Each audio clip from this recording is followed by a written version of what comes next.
일어나 걸으시는 누군가 되셨으면 좋겠습니다. 주님께서 그 안진뱅이를 고치실 때 참 생각이 나네요. 영적 안진뱅이가 사실 저희들인데 우리를 일으켜 세우시고 또 주님이 합당한 그릇으로 쓰게 해주시는 거잖아요. 예, 이게 얼마나 은혜인지 다시 한번 생각하게 되었습니다. 감사합니다.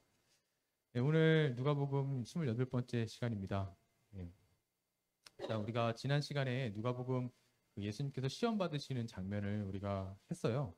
그리고 그 다음에 이제 이어지는 내용이 지금 짧은 구절이긴 한데 예수님께서 이제 성령의 능력으로 갈릴리로 돌아오셔서 원래 이제 예수님께서 나사렛에서 자라셨잖아요. 갈릴리 다 동네거든요. 거기서 자라셔서 이제 다시 돌아오시는 거예요. 그리고 나서 이제 회당을 돌아다니면서 이제 가르치시는 장면이 나오는데 이 짧은 두 구절에서 무슨 설교거리가 있습니까? 뭐 이렇게 할 수도 있는데 사실 굉장히 중요한 부분이긴 합니다. 이 부분이. 그래서 이 부분은 원래 그 밑에 예수님의 내용까지 다 다루려고 그랬는데 너무 길어지니까 안 그래도 설교가 제가 길은데 그것까지 해버리면은 오늘 한 6시 가야 돼요. 그거 안 되잖아요. 그러면은 그래서 이제 좀 잘랐습니다. 제가. 일단 성령에 이끌려서 시험을 이기셨어요. 그죠? 예수님께서 마귀의 시험을 이기시고 그리고 성령의 능력을 입고 갈릴리로 돌아가시고 예수님의 이름이 어떻게 보면 예수님의 소문이 사방에 쫙 퍼졌다라고 하죠. 그러니까 그 마을들에 다 퍼진 겁니다. 그리고 이제 회당에서 가르치신 거죠. 이것만 봐도 우리가 알 수 있는 건 주님은 철저히 공생의 기간 동안에도 우리가 알다시피 오직 성령의 능력으로 행하시고 일하셨다라는 거예요. 절대 단독적으로 행하시지 않으셨다라는 겁니다. 우리도 이제 성령을 받은 이후에 우리 역시도 마찬가지죠. 내 힘으로 되는 건 없습니다. 다 우리가 성령을 힘입어서 하는 거예요. 다. 그리고 나서 그 성령의 능력으로 행하시는 그 모습들을 통해 지금 예수님께서 칭송을 받으셨다라고 하는데 이 원래 단어가 영광이라는 단어입니다. 그래서 영광을 받으셨다. 이렇게 보셔야 됩니다. 영광을 받으셨다. 모든 사람들에게 영광을 받으셨다. 이렇게 돼 있거든요. 그러면 영광을 돌리는 사람과 영광을 돌리지 않는 사람이 있을 거 아니에요. 그래서 지금 오늘 본문에서 나온 이제 영광을 돌리는 사람들이 있는가 하면 소문을 듣고 그 다음 단락부터 이제 나오는 게 영광을 돌리지 않는 사람들이 나오게 돼요. 예, 그 대조가 딱 이루어지는 거거든요. 그거는 다음 시간에 일단 다루고요. 일단 우리가 먼저 이 본문의 배경을 보면요. 그 당시에 이 갈릴리에는 인구가 그래도 꽤나 많이 살았나 봐요. 어떤 뭐 요세푸스나 이런 유명한 역사학자에 있으면 막 몇백만 명이 살았다고는 하는데 이제 그거는 현실적으로 불가능했을 거고 한 2만 명에서 3만 명 이상이 내지가 이제 갈릴리에 살았다 이렇게 얘기를 하더라고요. 근데 이제 거기에 회당들이 다 있었던 거예요. 성전은 그 당시에 어디 있었냐면 예루살렘에 있었죠. 그 회당은 이제 이스라엘이 그 바벨론 포로로 끌려가고 이제 식민지 생활을 하면서 이 포로 다시 돌아왔잖아요. 그리고 이 포로 생활을 계속 하는 건 아니고 돌아왔지만 식민지 생활을 계속 하게 되잖아요. 그때 이제 맨날 이제 예루살렘으로 갈 수 없으니까 각 이제 지역에다가 회당을 지은 거예요. 그럼 그 회당에서 뭐 하냐? 예배 드리는 거예요. 진짜 말 그대로 율법 읽고 그다음에 말씀대로 설교 듣고 그리고 기도하고 이런 곳이란 말이죠. 그래서 그런 각 지역의 회당이 굉장히 많았다고 해요. 그래서 갈릴리에만 해도 막 뭐 10세대 안에서 하나씩 있고 뭐 이런 식으로 있다고 하더라고요. 그래서 한 200개에서 400개 정도 사이에 있었다고 해요. 그리고 예루살렘에도 역시나 그렇게 회당이 굉장히 많았다고 합니다. 그러니까 어떻게 보면 안식일이 딱 되면은 다 같이 예루살렘 성전에 갈 수 없으니까 그냥 그 안에서 다 회당에서 예배를 드린 거예요. 그때 당시 유대인들은. 그래서 그렇게 이제 했는데 심지어 이 갈릴리라는 이 동네는요 사실은 외진 곳이에요. 그리고 심지어 이방인들의 침략을 굉장히 많이 받는 곳이다 보니까 되게 끝자락에 있어요. 갈릴리가 위쪽에 있고 그러다 보니까 이제 이방인들도 많이 살게 되고 그리고 이방 민족과 섞인 민족들도 많이 살게 되다 보니까 이 예루살렘에 있는 유대인들도 이 갈릴리에 있는 사람들을 별로 인정을 안 해줬어요. 거의 뭐 지방 출신을 넘어서 물론 사마리아보다는 괜찮지만 그래도 좀 많이 이렇게 왜소했던 곳이죠. 그래서 막 나사렛 출신에서 어떻게 선지자가 나겠느냐 했던 나다나엘의 말이 기억이 나죠. 네. 그런 것처럼 굉장히 이제 무시했던 그런 동네다라는 거죠. 그러면 우리가 좀 그런 생각을 해볼 수 있어요. 예수님께서 시험을 받으셨잖아요. 세례도 받으시고 시험도 받으시고 성령의 능력으로 힘입어서 이겼어요. 그럼 이제 성령의 능력을 막 힘입었잖아요, 지금. 그러면은 어디부터 가야 돼요? 바로 그냥 수도로 가야죠. 그죠? 우리 생각에는 예루살렘으로 먼저 가는 게 가장 효율적이지 않겠어요? 왜냐면 거기에 인구가 더 많고 거기서 이 성령의 능력을 힘입어서 뭐 흔히 오늘날 말하는 목회를 하면 사람들이 예수님의 능력을 보고 다 변화될 거 아니에요. 근데 굳이 이 소외된 도시로 먼저 가신다라는 거예요. 돌아가신다는 거죠. 왜 그러셨을까요? 예수님께서. 궁금하죠? 궁금하면 500원 하려고 그랬는데 너무 오래된 거라서 그럼 안 되죠. 저는 사꾼이 아니니까. 어쨌든 우리가 이 본문을 통해서 누가복음이랑 이제 같은 관점에서 기록된 성경들이 있잖아요. 마태복음, 마가복음, 요한복음은 이제 사복음서 안에 공간복음은 아니지만 우리가 이 평행 본문이라는 게 있어요. 그러니까 같은 사건과 같은 내용들이 얼추 비슷하게 같이 있는 본문을 얘기하는 건데 그걸 평행 본문이라고 하거든요. 그럼 우리가 그 평행 본문 한번 살펴보면은 그 이유를 알 수 있어요. 마태복음 4장 12절에서 17절 한번 봅시다. 여기 띄어져 있어요. 마태복음 4장 12절에서 17절. 여기 보시면 똑같은 사건이 나옵니다. 제가 한번 읽어보도록 하겠습니다. 예수께서 요한이 잡혔음을 들으시고 갈릴리로 물러가셨다가 나사렛을 떠나 스불론과 납달리 지경 해변에 있는 가버나움에 가서 사시니 이는 선지자 이사야를 통하여 하신 말씀을 이루려 하심이라. 일러스되 스불론 땅과 납달리 땅과 요단강 저편 해변길과 이방의 갈릴리여 흑암에 앉은 백성이 큰 빛을 보았고 사망의 땅과 그늘에 앉은 자들에게 빛이 빛이었도다 하였느니라. 이때부터 예수께서 비로소 전파하여 이르시되 회개하라 천국이 가까이 왔느니라 하시더라. 지금 마태복음 본문에서도 지금 예수님께서 이제 시험을 받으시고 나온 바로 직후의 일을 지금 기록한 거예요. 똑같은 상황이거든요. 근데 여기서 지금 뭐라고 하냐면은 구약의 말씀을 성취하기 위해서였죠. 이사야에 기록된 그 말씀을 성취하기 위해서 예수님께서 갈릴리로 가신 거다라고 지금 이렇게 얘기를 하고 있어요. 그 무슨 말씀이냐? 그 이사야서의 말씀을 보니까 여기 15절에 보니까 스불론 땅과 납달리 땅과 이 스불론 납달리가 다 갈릴리에 속한 땅입니다. 납달리 땅과 요단강 저편 해변길과 이방의 갈릴리여, 그죠? 갈릴리여, 이방의 갈릴리여라고 하죠. 흑암에 앉은 백성이 큰 빛을 보았고 사망의 땅과 그늘에 앉은 자들에게 빛이 비추기 위해서. 그러니까 흑암에 앉은 정말 소망 없고 그리고 사망의 그늘에 앉아 있는 그 백성들, 그 갈릴리에 있는 그 소외된 그 백성들을 어떻게 한다? 빛을 비추어서 구원하시겠다라는 그 약속을 성취하러 오셨다라는 거예요. 그래서 이사야서의 실제로 9장에 가면은 이 맥락에서 예수님이 오신다, 이제 메시아가 오실 것이다라고 하면서 같이 그 예언을 한단 말이에요. 이 기묘자요, 평강의 하나님이라 이런 내용 들어보셨잖아요. 그래서 메시아가 오셔서 반드시 그 이스라엘을 고쳐주실 거다. 그 백성을 회복시키시고 구원하실 거다라는 그 맥락에서 지금 이 말씀을 인용해서 한 거란 말이죠. 그래서 예수님께서는 이 말씀을 지금 이루러 오셨다라고 말씀을 하시는 거예요. 하나님을 향한 우리 반역으로 인해서 자주 이방의 지배를 받던 갈릴리였죠. 실제로 그 열왕기상이나 이렇게 역사서에 보면은 어쨌든 결국에 거기에 속한 이스라엘 백성들이 뭐 때문에 이방에게 포로로 끌려갔죠? 다 반역했죠. 하나님께 우상 숭배를 통해서 하나님을 거역하고 계속 선지자를 통해서 경고를 했음에도 불구하고 그들이 어떻게 했어요? 따르지 않아요. 하나님을 따르지 않아서 이방 민족들에게 막 왕 뭐 아람 왕 베나 뭐 북이스라엘 뭐 아스루의 뭐 베나 뭐라 아무튼 이방의 그 왕들에게 의해서 자주 지배를 받았다라는 기록이 나옵니다.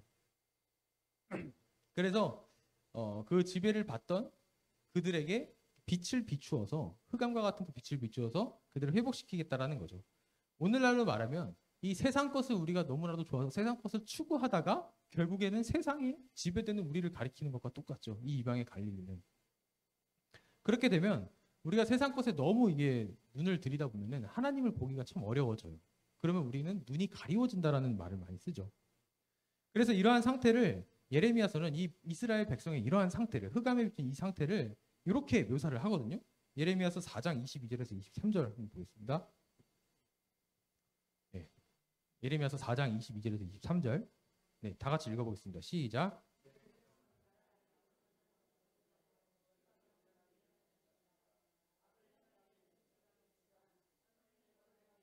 네, 그 다음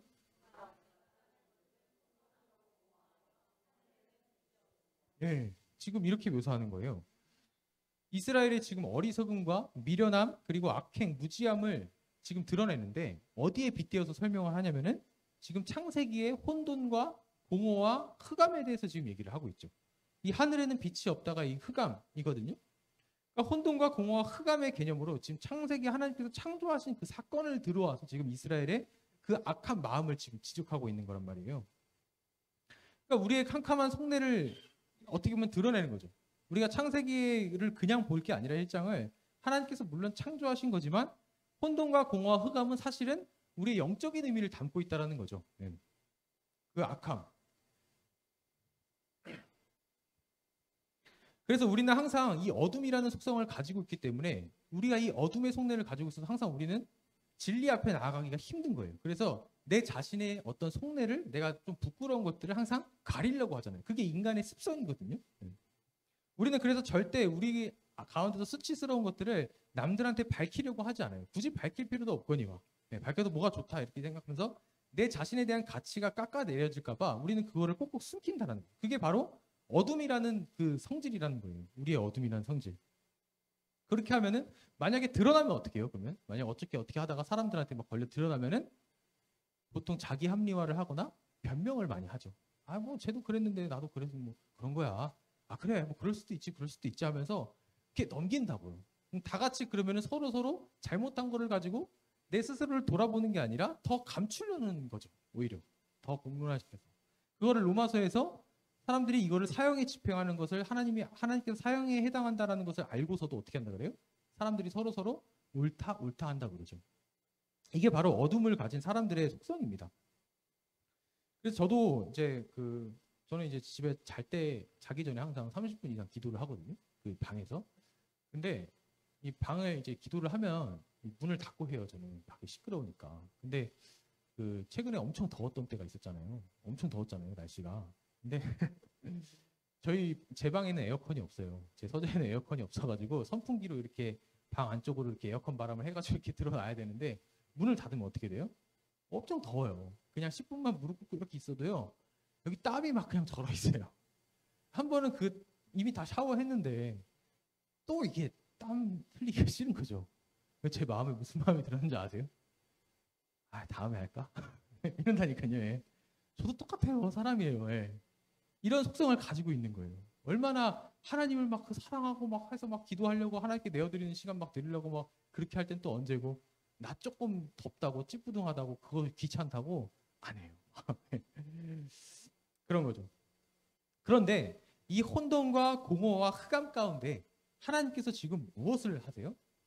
창세기 보면은 빛이 있으라 하면서 빛을 창조하시죠. 그리고 빛과 어둠을 나눠 버리시죠. 네. 그러니까 그 생명의 빛이 어둠과 혼돈과 공허와 흑암 가운데 빛이 비추는 거예요. 그 자리를. 그러니까 흑암과 사망의 땅과 그늘은 전부 악하고 무지한 우리를 가리키는 거고요. 생명의 빛은 바로 예수 그리스도를 가리키는 거죠. 우리에게 비추어져 구원이 일어나게 되는 거예요. 그 예수의 생명의 빛이. 그래서 이것을 어디서 얘기해줘요? 신약에서? 요한복음에서 얘기해주잖아요. 우리 요한복음 볼까요? 1장 1절에서 4절. 네, 한번 읽어봅시다. 시작.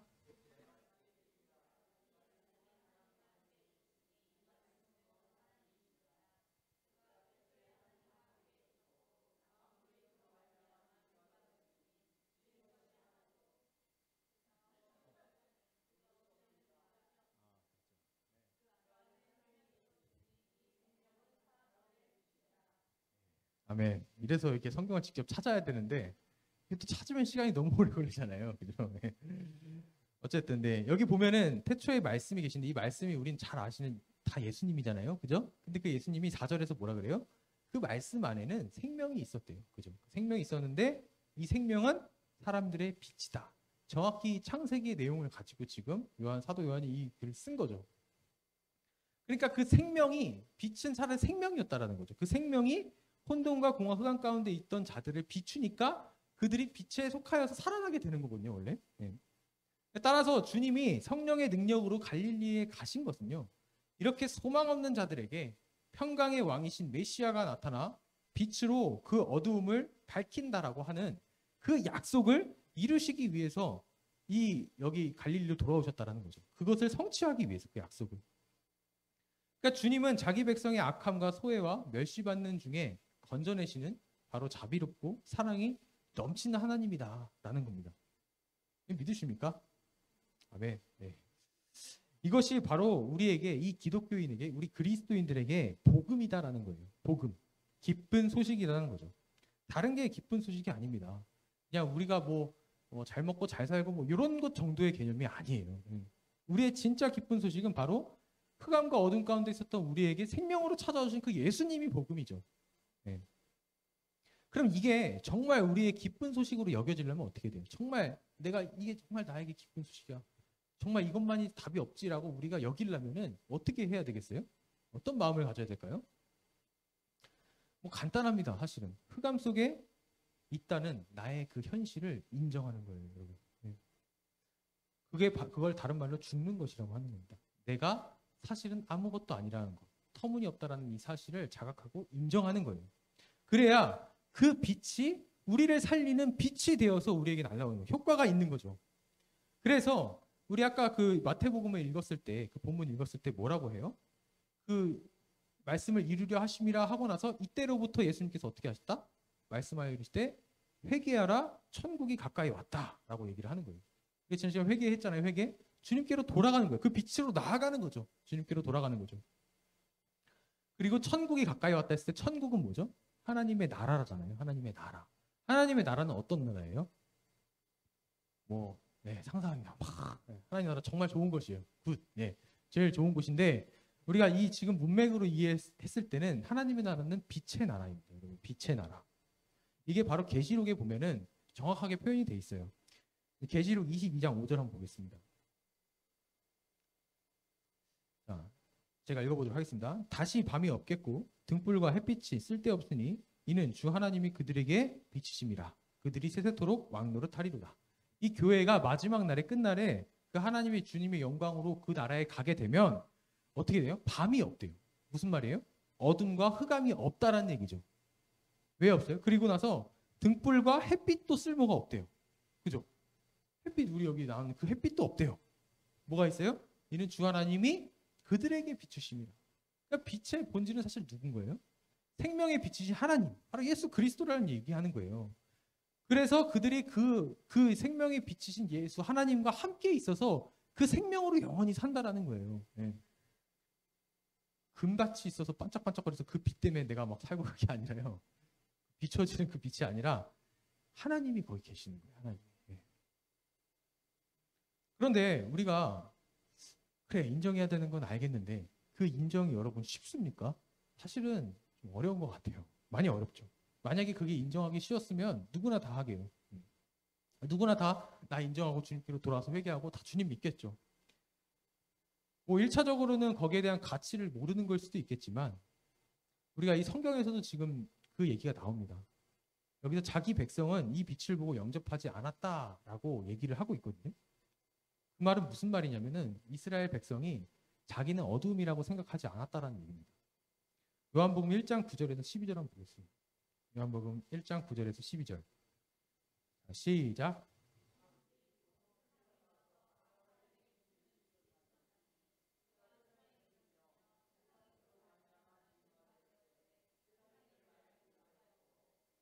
네, 11절까지. 네, 여기까지 읽게요.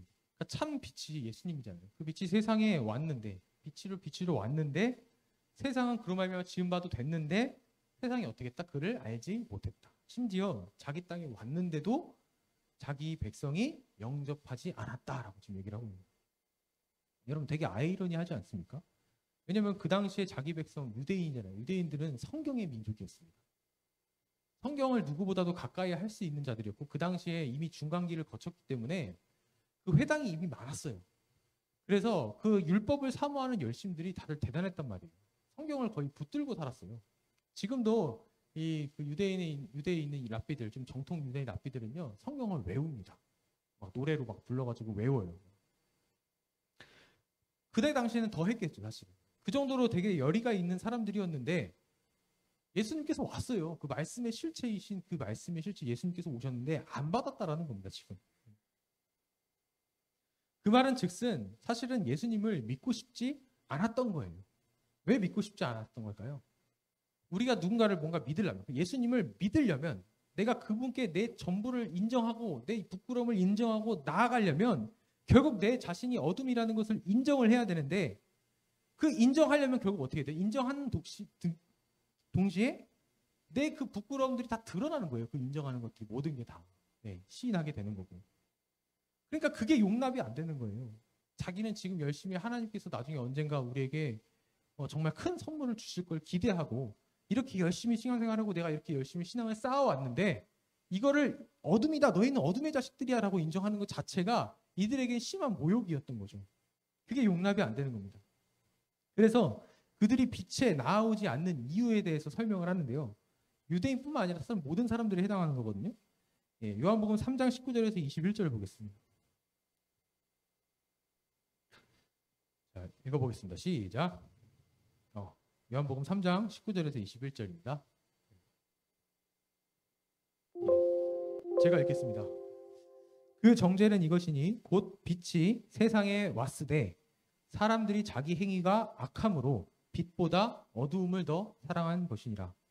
악을 행하는 자마다 빛을 미워하여 빛으로 오지 아니하나니 이는 그 행위가 드러날까 함이요 진리를 따르는 자는 빛으로 오나니 이는 그 행위가 하나님 안에서 행한 것임을 나타내려 함이라 하시니라. 여기 보면 뭐라 그래요? 일단 빛보다 어두움을 더 사랑했다라 그래요. 근데 악을 행하는 자마다 빛을 미워하고 심지어 빛으로 오지 않는 이유가 내 행위가 드러날까 봐요. 여러분 불을 저녁에 밤에 확 끼면 안 보이잖아요. 아무것도. 근데 키면은 팍 보이잖아요. 저희 집에 가끔가다 바퀴벌레가 출몰을 하거든요. 바퀴벌레도 막 작은 것도 아니고 이따만 게 출몰을 해요. 여름에. 근데 이게 불을 끄고 이제 라온이 재우고 막 있다가 잠깐 뭐 이렇게 안방에 사줄 게 있어서 라온이 잠에도 불구하고 불을 딱 켜잖아요. 그럼 바퀴벌레가 딱 이렇게 딱 붙어 있으면 이게 이만하게 안 보이죠. 우리 어떻게 보여요? 이만하게 보이죠. 그냥. 그러면 일단은 한 번은 긴장 빡 한다고요. 가슴이 딱 오르더니. 근데 와이프는 그거 보면 막 소리를 질러요. 라온이 한번 깼어. 네. 그러면 안 되잖아요. 근데 네. 어쨌든 이 바퀴벌레도 항상 어두울 때 다니죠. 돈벌레랑 이 벌레들도 꼭 이상한 은밀한 그늘진 곳 어두운 데를 자꾸 다닌다고. 불 켜면은 딱 처음에는 자기도 당황했는지 가만히 있다가 다다다다다 막 가요. 예. 그 어두운 데로 막 도망을 가는 거죠. 예. 인간들도 마찬가지예요. 우리가 악을 행하면요, 그게 부끄러우니까 드러나기 싫으니까 자꾸 숨는 거예요. 우리 잘 알잖아요. 우리 죄 지으면은 처음에는 하나님 죄 지었어요. 뭐 회개도 하다가 한두 번 더 지어봐요. 한 서너 번 지어봐요. 그럼 이제는 막 이제 되나? 괜히 하나님 보기 막 면목 없고 막 부끄럽고 막 그러잖아요. 자꾸 그 뭔가 진리와 깨끗한 자 옆에 있기 싫어하는 그런 습성을 갖고 있다는 거죠. 이걸 성경이 지금 이렇게 진단하고 있는 것입니다. 근데 그러다 보면 아까도 얘기했듯이 이것이 무뎌져요. 무뎌지면 어떻게 해요? 서로 합리화하고 자기 변명하고 그러다 보면은 결국에 세상을 사랑하게 되는 거예요. 그래서 어떻게 해요?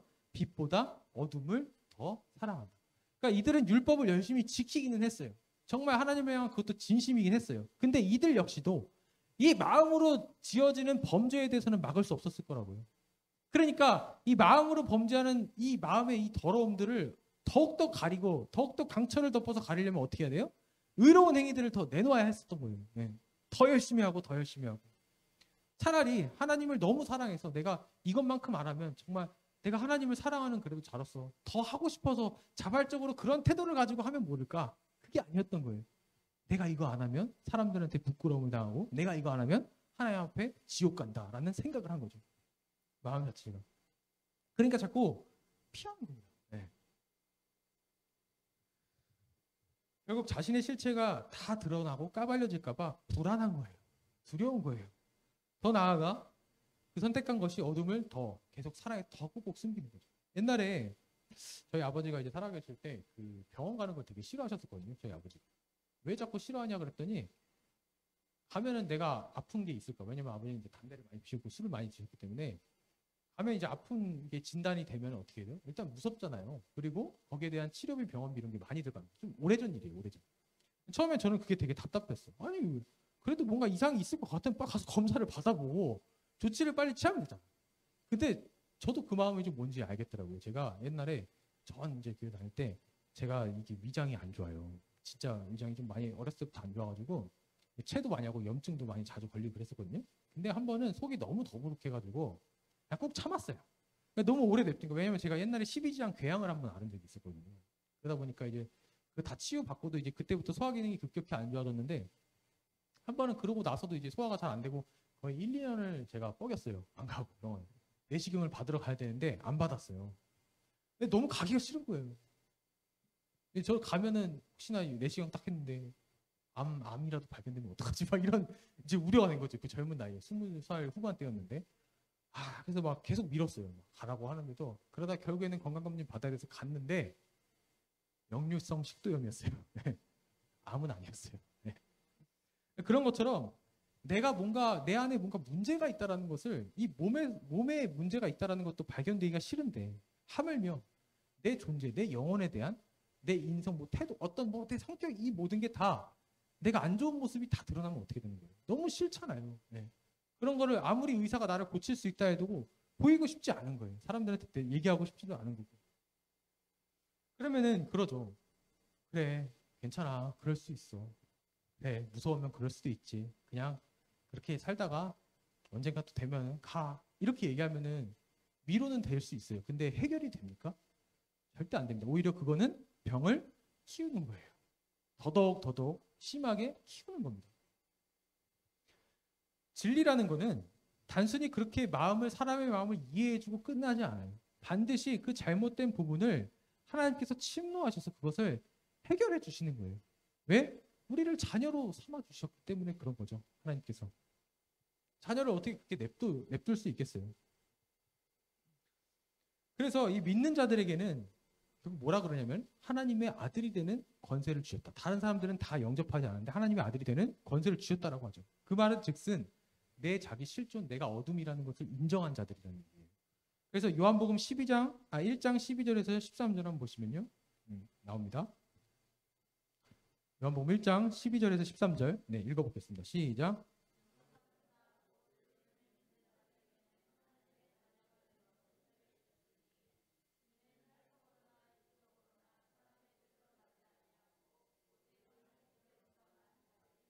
네, 아멘. 너무 잘 아시는 말씀이잖아요. 영접하는 자, 곧 그 이름을 믿는 자들에게는 하나님의 자녀가 되는 권세를 주셨다라고 하죠. 근데 그 자녀가 되는 권세를 주셨는데 우리가 마치 믿는 행위를 함으로써 자녀가 되는 것 같지만 이미 13절에서 뭐라 그러냐면 혈통으로 난 게 아니라 육정으로도 난 게 아니라 사람의 뜻으로도 난 게 아니라 오직 하나님께로부터 났대요. 그러니까 사실 이 믿음도 하나님이 주신 거죠. 어떻게 보면. 애초에 우리는 하나님으로부터 났다라는 얘기입니다. 만약에 그 사실을 믿는다면. 그럼 믿는다라는 건 여러분 뭐예요? 결국에는 내가 뭔가를 열심히 내서 믿는 게 아니라 그 하나님이 행하신 그 일을 그냥 받아들이는 거잖아요. 그게 믿는 거죠. 네. 여러분 만약에 여기 중에 뭐 다 부모님 있고 자녀 있는데 자녀가 갑자기 나는 오늘 엄마의 자녀가 되기 위해서 나는 설거지를 20분 동안 할 거야. 이러면 말이 돼요, 여러분? 자녀가 되기 위한 조건이 따로 있나요, 여러분? 그냥 낳아주면 자녀죠. 네. 그런 거 필요 없어요. 더 열심을 내서 나는 나는 엄마 아빠의 정말 합당한 자녀가 될 거야. 갑자기 막 껌 팔러 가고 막 알바하러 가고 막 그래도 자녀가 되기엔 난 아직 부족해. 막 이러면서 그럼 어떻게 해요? 만약에 그러고 있는 자녀를 보면 어떡할 거예요? 꼴방한테 이렇게 쥐어박아야죠. 네. 그게 이놈의 그게 자녀들 자격이에요. 물론 철이 들면 거기에 맞는 이제 나이가 자라게 되면은 그런 일들을 하겠죠. 근데 그렇다고 해서 그걸 안 한다고 해서 내 자녀가 아닌 건 아니잖아요. 그죠? 그냥 자녀예요. 부모님한테 낳아줬기 때문에 그 부모에게 낳아줬기 때문에 이유는 없어요. 그냥 자녀예요. 그러면 막 자녀들은 또 그렇게 생각하겠죠. 아유, 근데 부모님이 나 혼내는 거 보면은 나를 자녀라고 생각하는 것 같지가 않아.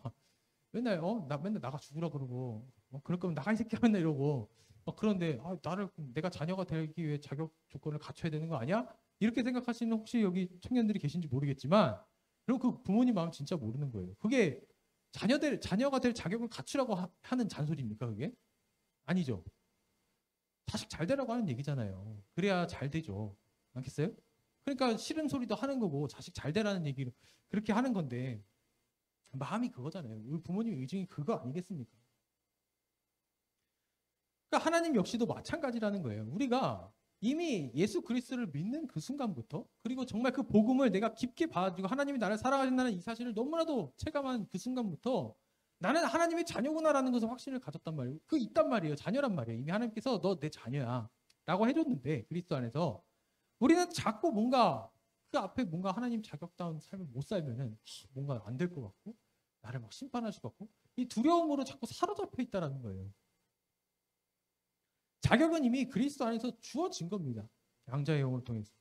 그분 하신 일을 그렇게 되면 우리가 그렇게 자녀가 되었다면 이제는 그분이 홀로 행하신 그 일들에 대해서 하나님 그렇군요. 하나님이 그렇게 하시겠다면 나는 철저하게 믿겠습니다라고 그냥 주님이 하고 가시는 거 믿고 그냥 맡기고 가면 되는 거예요. 사실은. 굉장히 간단한 일이거든요. 근데도 자꾸 그래도 막 자꾸 그러는 거예요. 네. 그러니까 우리가 하나님의 마음을 오해하지 말고 오히려 그분의 마음과 그리고 그분의 의중을 계속해서 헤아려야 되겠죠. 네. 그리고 그렇게 하려면 하나님을 오해하지 않으려면 어떻게 해야 돼요? 우리가 이 성경을 통해서 하나님을 더 잘 아셔야 된다는 거죠. 그래서 이 마태복음과 동일하게 또 평행 본문이 하나 더 있어요. 마가복음에 또 같은 사건을 언급하는데 한번 볼까요? 마가복음 1장 14절에서 15절입니다. 마가복음 1장 14절에서 15절. 네, 지금 잠깐 화장실 간 것 같아가지고요. 네, 제가 읽어드리겠습니다. 요한이 잡힌 후 예수께서 갈릴리에 오셔서 하나님의 복음을 전파하여 이르시되 때가 찼고 하나님의 나라가 가까이 왔으니 회개하고 복음을 믿으라 하시더라. 그죠? 여기 또 믿으라라고 나와 있어요. 마태복음에는 회개하라 천국이 가까이 왔다까지 했는데 회개하고 어떻게? 복음을 믿으라. 그러니까 내가 흑암인 것을 인정하는 그 상태에서 그럼 어떻게 해요? 내가 흑암으로 멈춰요? 하나님이 그렇게 안 냅두셨다고. 빛을 비추어서 살려내셨다고요. 그럼 그 일을 받으면 되는 거잖아요. 그냥. 그걸 믿는 거라고 하는 거예요. 믿는 거예요. 꼭 붙드는 거예요. 그렇지. 그 예수에게만 소망이 있지. 참된 생명이 비치신 그분이 나의 모든 것 되시지. 나의 생명 되시지라고 그것을 붙드는 거예요. 그거 하라는 거죠. 그러니까 아까 전에 구약의 흑암과 사망으로부터 구원하신다라는 그 말씀이 지금 그 실체로 오신 예수님께서 회개를 선포하시고요. 지금. 그리고 나서 마가복음에 가니까 그게 곧 복음을 믿으라. 기쁜 소식. 내가 너희에게 이미 준 그 기쁜 소식을 믿으라라고 지금 얘기를 하는 거죠. 여러분 진짜 복음을 믿으라라는 이 얘기, 예수를 믿으라라는 얘기가 여러분 복음으로 다가오지 않으세요? 저는 그렇게 생각하거든요. 제가 저번에 한번 얘기한 적 있었나요? 여러분 만약에 하나님께서 복음을 믿으라, 주 예수를 믿으라 이렇게 안 하고요. 여러분들한테 성경에 있는 613가지 율법 다 지켜라. 그럼 구원해주겠다. 만약 이랬으면 여러분 어떡하실 거예요? 할 수 있어요? 자신 있어요, 여러분? 있어요? 네, 전 없어요. 성경에 613가지가 율법이라고 하거든요. 여러분 그거 다 지킬 수 있어요? 네, 못 지켜요. 네. 그렇게 하면 구원해주겠다. 내 자녀로 인정해주겠다라고 하면 어느 누가 할 수 있어요? 네. 그러니까 차라리 그 율법을 다 이루신 예수 그리스도, 그 죽음으로 성취하신 십자가의 죽음으로 성취하신 그 예수를 믿어라라고 하는 것만큼 이 죄인들에게 복음이 어디 있겠어요? 복음이죠, 진짜. 네. 이렇게 다 이루신 기쁜 소식에 내가 뭔가 되기 위해서 애쓰지 말고 그저 받아들이라는 겁니다. 믿으라고. 네. 괜찮으니까, 두렵지 않으니까, 해치지 않으니까 두려워하지 말고 오라는 거예요. 다만 그 올 때 그 가는 그 길이 너무나도 무섭죠. 왜냐하면 내 자신을 내려놓고 죽이고 인정하고 가야 되는 거니까요. 네. 그걸 십자가라고 하는 겁니다. 우리의 십자가.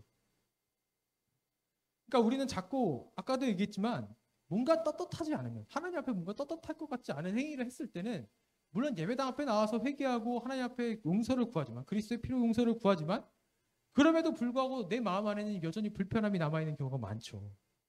근데 하나님이 그러시는 거예요. 그게 너가 이상한 게 아니야. 원래 그랬어. 너는 원래 내 은혜 떠나면 원래 그런 존재야. 그러니까 그냥 나와. 내 자녀.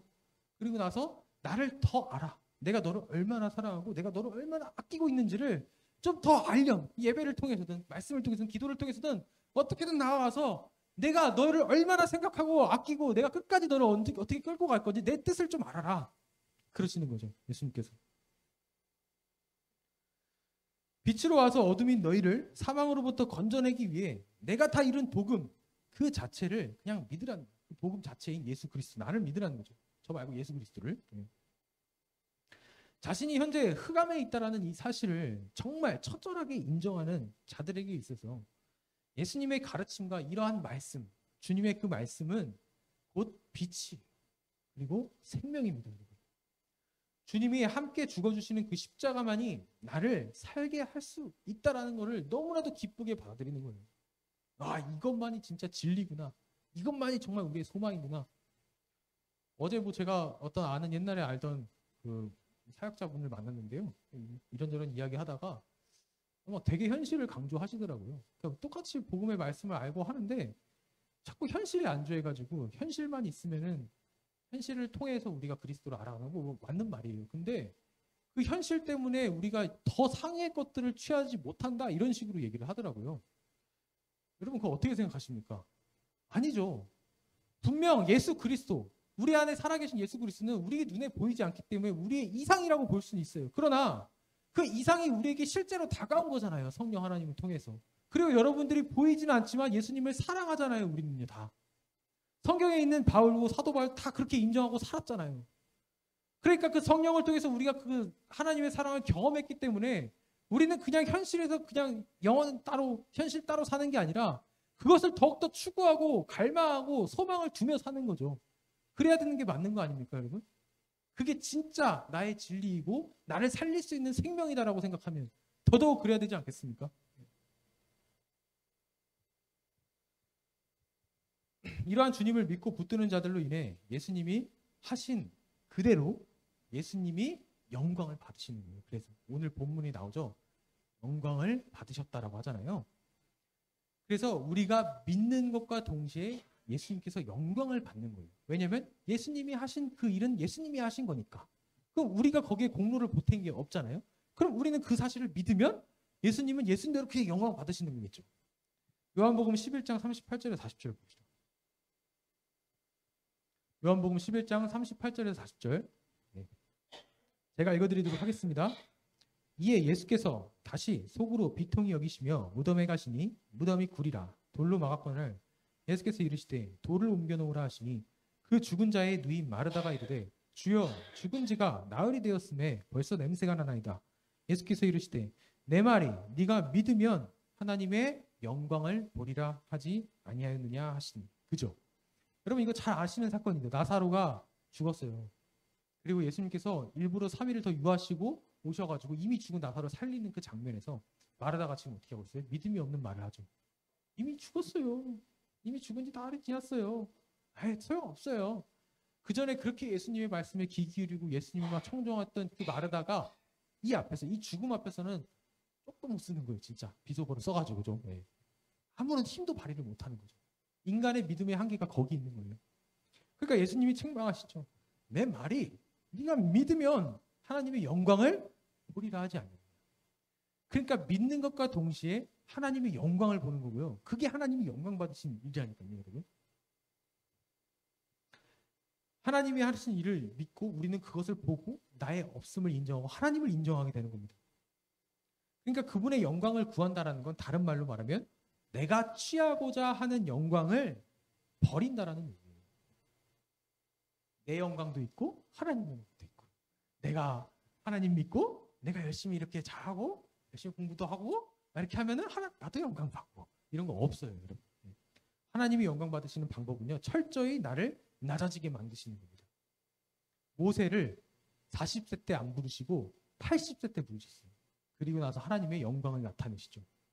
철저하게 하나님은 우리를 쓰시기 위해서 나 자신의 어떤 자존심을 다 내려놓으십니다. 인정하게 만드신다는 거예요. 그러니까 본인의 영광을 만약에 남겨두면 그 말은 뭐예요?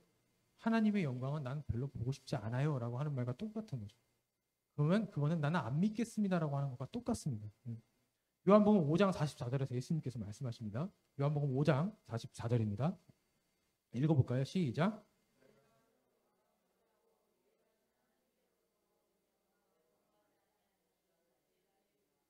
네, 이거예요. 너희가 서로 영광을 취하고 영광은 서로 막 취하는데 유일하신 하나님으로부터 오는 영광은 취하지 않는다. 그러니까 이들은 사람의 영광을 구한 거죠. 자기들이 열심을 낸 거에 대한 인정을 받고 싶어 했고 칭찬을 받고 싶어 했고 그것으로 내가 드러나기를 원했던 거예요. 여기가. 근데 하나님의 영광을 그러니까 구할 수가 없죠. 뭐라 그래요? 그러니까 너희들이 나를 어떻게 믿을 수 있겠냐 하시는 거예요. 우리 주님은요. 우리에게 스스로 행하신 그러한 자비롭고 사랑이 넘치고 자기 목숨을 내어준 그 일과 나의 일평생 주인이 되어 선한 길로 이끄시는 그 일을 우리가 믿음으로 받아들일 때 영광을 받으시는 겁니다. 아멘이십니까? 그러니까 어떻게 보면 주님의 영광이 먼저 임하는 거예요. 그건 당연한 거 아닙니까? 그 십자가가 결국에 하나님의 영광이죠. 하나님이 홀로 하신 거니까. 그 은혜가 임한 거잖아요. 그 영광이 먼저 임하니까 어떻게 돼요? 그걸 그저 믿는 자들, 그 자기 백성, 정말 하나님의 택함을 받은 자들이 그걸 값없이 받아들이고 믿으면 도로 하나님의 그 영광을 돌린다라고 하는 거예요. 그래서 돌려드린다. 예. 그 영광은 내 게 아니라 내 면류관을 하나님께 돌려드린다라는 거예요. 예.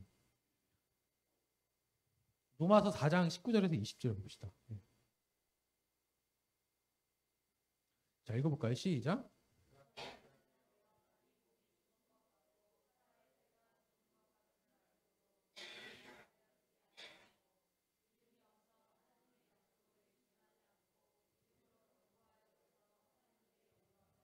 그렇죠. 여기도 보면은 믿음으로 하나님께 영광을 돌리는 거예요. 또 한번 볼까요? 로마서 5장 2절.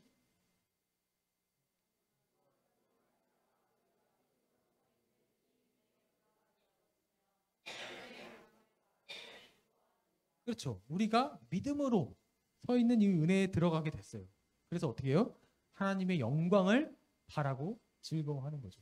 이게 우리의 상태죠. 사실 여기서 즐거워하다라는 이 단어가요. 자랑하다라는 단어예요. 그러니까 내 영광을 자랑하는 게 아니라 하나님의 영광을 자랑하는 자가 지금 되는 거예요. 여러분 어떠십니까? 여러분 삶 속에서 정말 하나님의 영광을 자랑하십니까? 내 영광이 아니라? 한번 살펴보면 되죠. 우리 자신을 돌아보면 되겠죠.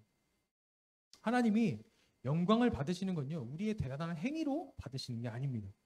그분과 그분이 주신 이 생명의 복음을 우리가 온전히 붙들고 믿고 처절 인정을 받아들일 때 그때 하나님께서 영광을 받으십니다. 그 정말 복음을 내 생명처럼. 왜냐하면 하나님께서 그런 의도로 주신 거잖아요. 복음을 왜 주셨어요? 그거로 살라고. 이제는 율법으로 살지 말고 두려움 가운데 살지 말고 내가 준 아들 내어준 그 생명으로 이제 살라고. 네. 그러면 그 생명을 주신 그 목적대로 살면 되잖아요. 믿음으로. 근데 그렇게 안 사니까 이게 힘든 거예요. 항상. 네. 불안하고 날마다.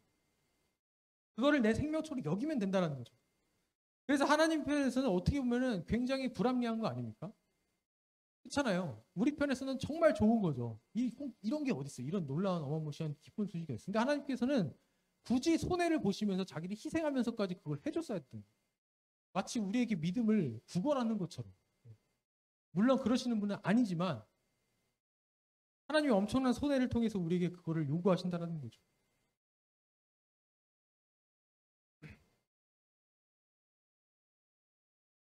사실 어떻게 보면 우리에게 그까짓 그 영광을 그냥 조금 돌려받으시겠다고 자기 아들을 버린다라는 거는 우리가 상식선에서 그게 참 그렇죠.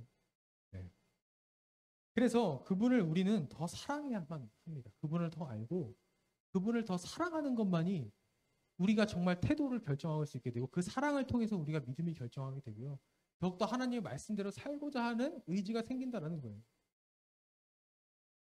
만약에 하나님을 지금 나는 사랑이 식었어요. 옛날 같지 않아요. 나는 옛날에 좀 뜨거웠는데 지금은 안 뜨거워요. 이건요, 사랑이 식은 게 아니라요. 사랑의 대상이 바뀐 겁니다, 지금. 여러분들이 지금 사랑은 절대 식지 않습니다, 여러분. 아시잖아요. 여러분들이 좋아하는 거 있으면 그거 어떻게든 취하잖아요. 하나님을 사랑했던 그 열정이 다른 데 두면요, 그로 가게 돼 있어요. 네. 그거는 식었다라고 표현하는 게 아니라 바뀐 겁니다. 이스라엘도 하나님의 사랑이 식은 게 아니었어요. 다른 대상을 그 사랑으로 찾은 거죠. 사랑의 대상을 찾은 거죠. 그래서 여러분 지금 내가 사랑이 식었다라고 만약에 생각이 드시거든 한 번 더 자기 자신을 살펴보세요. 내가 지금 하나님보다 뭘 더 사랑하고 있는지, 뭘 더 생각하고 있는지를 보시면 정확하게 그것이 지금 여러분의 하나님이 되고 있는 겁니다. 그러니까 우리의 상황과 환경이 바뀐다고요. 그것이 절대 내 생명이 되지 않습니다. 내 상황과 환경만 바뀌면 좀 하나님 더 잘 믿을 수 있을 것 같아. 아닙니다. 그거를 더 갈구하는 순간 우리는 흑암과 사망의 땅에서 머물 뿐이에요. 오늘 본문에서 말하는 것처럼. 마태복음에서 얘기한 것처럼. 계속 줄이게 될 것입니다. 계속 그 시험 가운데 머물게 될 거예요. 우리가 지난 시간에 살펴본 것처럼 영혼의 기가를 받게 될 것입니다. 왜냐하면 이 땅의 것들은 결국 불타 없어지고 썩어질 양식들이거든요. 우리 인생의 생명과 살 길은 여전히 그분밖에 없습니다, 여러분. 예수 그리스도뿐입니다. 그래서 시편의 기자도 시편의 119편에서 말씀을 가지고 얘기하죠. 주님의 말씀은 내 발의 등불이다라고 얘기하잖아요. 빛을 비추신다는 거예요. 그 말씀으로만 나는 살 수 있다라는 겁니다. 그럼 우리가 그런 생각 할 수 있잖아요. 이렇게 듣다 보니까 나는 그럼 진짜 완전 칠흑 가운데 어둠뿐인데 나 같은 자에게도 그 생명의 빛이 비칠 수 있을까요? 혹시나 이렇게 생각하시는 분들이 있을 수 있어요. 여러분 걱정 마십시오. 하나님의 빛은 안 닿는 곳이 없습니다. 어디든 그 심령 가운데 그 어두운 빛을 다 뚫어내십니다. 우리가 흑암에 머물고 있으면 있을수록 그분의 영광에 비치며 더 밝게 빛납니다. 인생의 흑암을 내 스스로 헤쳐나가려 하지 말고요. 여러분 스스로 헤쳐나가려 하지 말고 그 흑암에서 건져내시는 그 예수 그리스도의 생명의 빛을 여러분 붙드십시오. 그 빛이 여러분의 살 길입니다. 원래 그리고 그 빛은요. 그런 가난한 마음을 가진 자들을 위해서 준비된 빛입니다. 여러분. 시편 18편에서 18편 28절 보겠습니다. 시편 18편 28절. 읽어보겠습니다. 시작.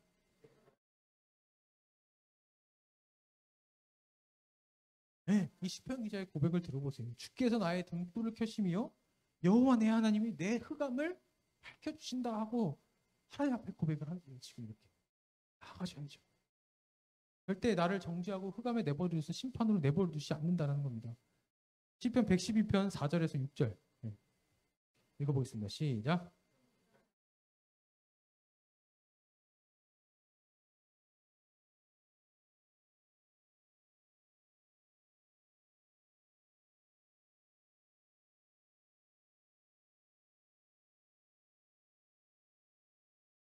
네, 여기서 정직한 자들의 흑암 중에 빛이 일어난다 그러죠.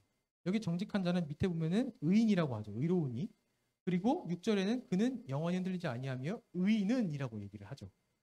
여러분 의인의 기준이 뭐였었어요? 믿는 자잖아요. 오직 의인은 믿음으로 말미암아 살리람과 같으니라. 나의 자신에 대한 부족함을 처절하게 인정하고 그분의 생명의 빛을 붙드는 그 자가 바로 흑암 중에 빛이 일어나게끔 하나님께서 항상 그렇게 만든 거를 본인도 알고 하나님도 그렇게 행하시는 거예요. 그 의인은 영원히 기억됩니다. 하나님 앞에, 영원하신 그 하나님 앞에 기억이 되는 거예요. 그러니까 여러분 나아가십시오. 네. 그 빛이 비출 때 여러분들을 부끄럽게 하고 해치는 게 아니라 여러분들의 인생의 삶 속에서 부끄러운 모습이 드러날 때 그것은 여러분들을 해치는 게 아니라 하나님께서 여러분들을 어떻게 더 빛으로 불러내시려 자녀되게 만드시려 더 자녀로서 하나님께서 사랑을 베푸시기 위해서 사실 하는 거라는 거죠. 심지어 이제는 우리가 그분의 빛에 의해서 하나님 예수님께서 뭐라 그러죠? 너희는 세상의 빛과 소금이라고 하잖아요. 빛이 되라, 소금이 되라가 아니라요. 빛이다, 소금이다라고 칭해 주시는 거예요. 그거를 바울도 똑같이 얘기를 합니다. 골로새서 1장 12절에서 14절.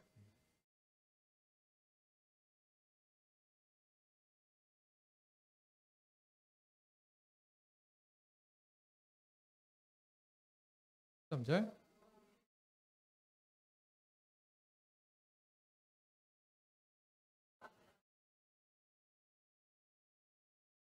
아멘. 빛 가운데서 우리를 부르시고요. 그가 우리를 흑암의 권세에서 어떻게 했다? 건져내사 그의 사랑의 아들의 나라로 옮기셨다라고 얘기를 하잖아요. 이거는 옮겨지기 위해서 노력하라는 얘기입니까? 이미 옮겨졌다라는 얘기입니까? 옮겨졌다. 네. 그리고 그 아들 안에서 우리가 속량 곧 죄사함을 얻었다. 십자가잖아요. 네. 그러니까 이제 다시는 우리에게 흑암이 존재할 수 있는 게 아닙니다. 네. 우리가 물론 이 세상에 살면서 날마다 죽으면서 그것을 경험하는 건 사실이지만 분명하게 완성된 그곳은 있다고요, 여러분. 네. 우리가 그 소망을 또한 바라보면서 하나님이 나를 얼마나 사랑하시는지를 우리가 항상 기억하자고요. 네. 우리 그래야 되지 않겠습니까? 그리스도인이잖아요. 그리스도인이 뭐예요? 우리가 뭐 석가모니인입니까? 아니죠. 그리스도인이라고요. 그리스도. 그럼 그리스도만으로도 충분한 사람이 되어야죠. 그죠? 네. 우리 눈이 이제 밝혀지고 밝은 것을 보고 정말 주님의 참된 실체를 볼 수 있게 되었다면 더욱더 주님께로 마음껏 나아가 부끄러워하지 말고 성도들 간에 나눠도 됩니다. 저도 설교 시간에 가끔 제 부끄러움을 막 나누잖아요. 이렇게 나눠야 하나님이 저를 소망이 없어요. 예. 근데 그래서 정말 주님밖에 없습니다. 저한테는. 저 진짜 아무것도 아닙니다. 예. 우리 다 그렇잖아요. 우리 하나님 없으면 어떻게 살아요? 예. 더욱더 하나님께서 우리를 인정해 주시고 보살펴 주시는 그 주님을 우리가 믿으면서 우리 역시도 그 주님의 마음을 품고 또한 너그러운 마음으로 성도들을 또 바라보는 저와 여러분이 됐으면 좋겠습니다. 우리 이제 다 같이 기도하겠습니다. 제가 기도하고 마치겠습니다. 주님 감사합니다. 정말 빛이 비춰질 것 같지 않았던 내 그 어두운 마음속 그곳에 그 죄로 물들어진 그 마음속에 주님께서 빛으로 찾아와 주셨습니다. 정말 처음에는 받아들이기 싫고 너무나도 두려웠지만 내가 죽는 그 길이 곧 나를 살리는 나에게 생명이 되어지는 그 일이라는 것을 주님 알게 되었고 그것이 부활의 생명으로 이어진다라는 것을 더더욱 분명하게 알게 되었습니다. 주님 우리가 이 은혜를 이 놀라운 은혜를 받았는데 우리의 삶이 이제는 고난을 안 받거나 두려워 떠는 그 자리를 피하는 게 아니라 하나님께서 주시는 우리를 연단시키시고 단련하기 위해서 주시는 그 모든 삶을 우리가 주님의 그 선한 의도와 사랑을 이해하여 온전히 믿음으로 나아가는 우리들이 될 수 있도록 주님 인도하여 주시옵소서. 그래서 정말 참되게 하나님께 영광을 돌리며 당당하게 그 영광을 자랑하는 삶을 살아낼 수 있도록 우리 모두에게 축복하여 주시옵소서. 행하실 주님을 믿으며 예수 그리스도의 이름으로 기도합니다. 아멘.